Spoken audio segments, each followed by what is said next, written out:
The war in Ukraine is intensifying today as the key port city of Mariupol appears to be on the brink of falling to Russian forces. Joining us now is Dr. Liam Anderson, professor of political science at Wright State University. Always great to talk to you, Dr. Anderson, and thank you for your time. The fighting continues in Ukraine, specifically eastern and southern Ukraine. However, the anticipation and anxiety, Dr. Anderson, is high for the next phase of what seems to be inevitable, a larger and perhaps better organized push by Russia in the east and then working towards the west. Given the apparent disorganization of the Russian campaign around Kyiv and the Ukrainian resistance there, what do you anticipate in the Battle of the East? Well, I think there's a very important point to make is that these parts of the country, the south, the Crimean Peninsula in particular, but also Donetsk and Lugansk, are predominantly Russian, ethnically Russian populated, and large parts of the population actually support the Russians. And so this is a part of Ukraine where, for example, supply lines for the Russian forces are running through friendly territory rather than hostile enemy territory. It also allows it'll allow them to concentrate their forces and bring superior firepower to bear. I would expect it to be attritional because Ukrainians seem to be prepared to fight to the bitter end.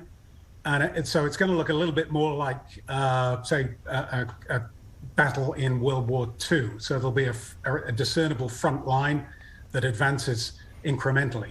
So that's what I'm expecting. Yeah, so much of this looks like World War II so far. The first of 4 shipments from the U.S. in the latest $800 million aid package took off today. And part of its equipment is going to have Ukrainian soldiers trained on the equipment by U.S. members, but that training will not happen on Ukraine soil, according to U.S. leaders, to keep us on the side of the line so we do not directly participate in the war. How impactful do you expect this weaponry to be? And, Dr. Anderson, is it enough for them to win?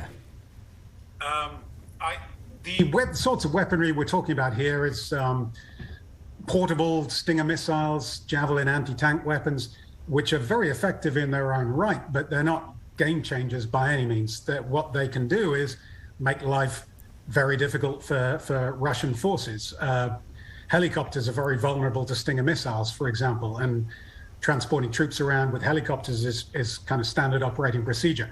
They can also shoot down fixed-wing aircraft as well, but you can fly above the range of them, and so you can avoid that. So I don't see these are not going to make the difference between Ukraine winning or losing. They can just make it more difficult for Russia moving forward. Dr. Anderson, we have about 20 seconds left. If Russia succeeds in its push towards the west, do you think that would be enough for NATO to say enough is enough and we need to get involved? No, I think NATO is not going to get involved in this, and I also think the Russians are not going to go much further west other than outside Donetsk and Lugansk. I would think they'll stop there. All right. Dr. Liam Anderson, always great to talk to you. Dr. Anderson is professor of political science at Wright State University. Thank you for your time, Doctor. Sure, no problem.